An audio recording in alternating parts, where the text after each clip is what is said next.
Hi, boys and girls. Today we're going to read another story from our Journeys book. I think you're going to love this one. It's called The New Friend. And this week our learning target is talking about characters and understanding the characters and what they do in the story.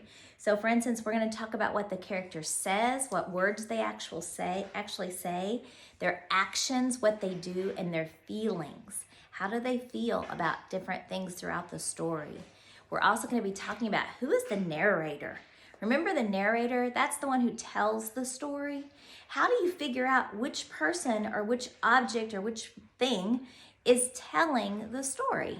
Well, you do that by looking for words like I and us and we and me, and then you'll be able to figure out who is telling the story.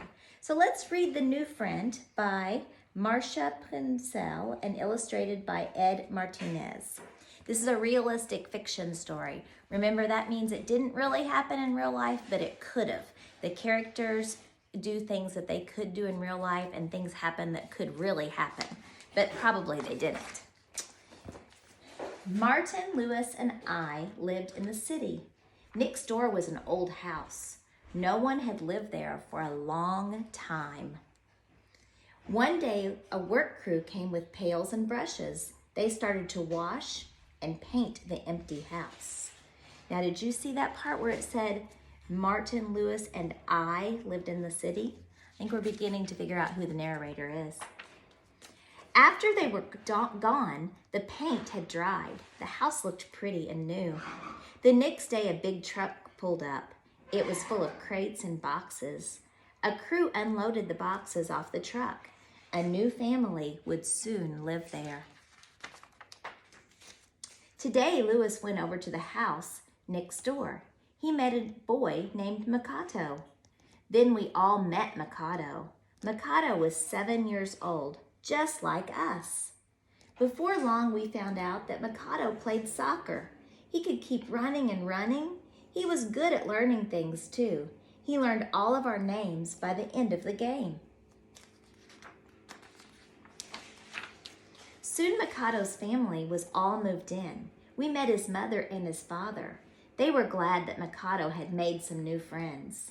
While Mikado's mother and father went to buy food, Mikado stayed and played with us.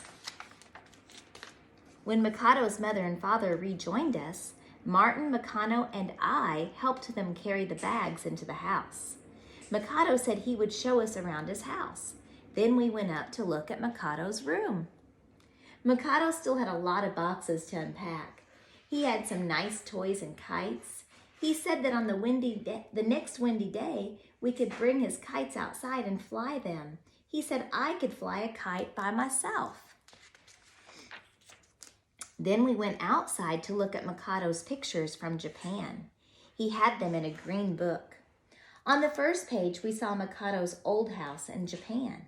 On the next page, we saw Mikado's family in Japan. The last page had pictures of Mikado's friends. They showed Mikado's 7th birthday party.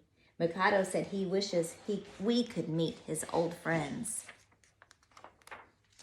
At the end of the day, Mikado's mother and father repaid us for helping with cookies. We said please and thank you and ate up. Mikado's father said he had a new job in the city. Mikado would be going to our school. We were all glad about that. We said goodbye to Mikado and his mother and father. Then we went home to our families. We were glad to have a new friend next door. So here's one of those charts that we like to fill out in school.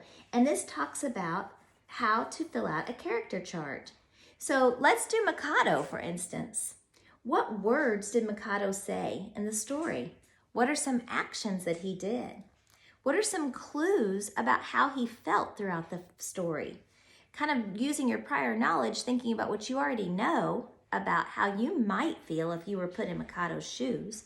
And then the text evidence from the text, I want you to try to fill one of these charts out for Mrs. Duck. I can't wait to see what you come up with. So that's this week's story.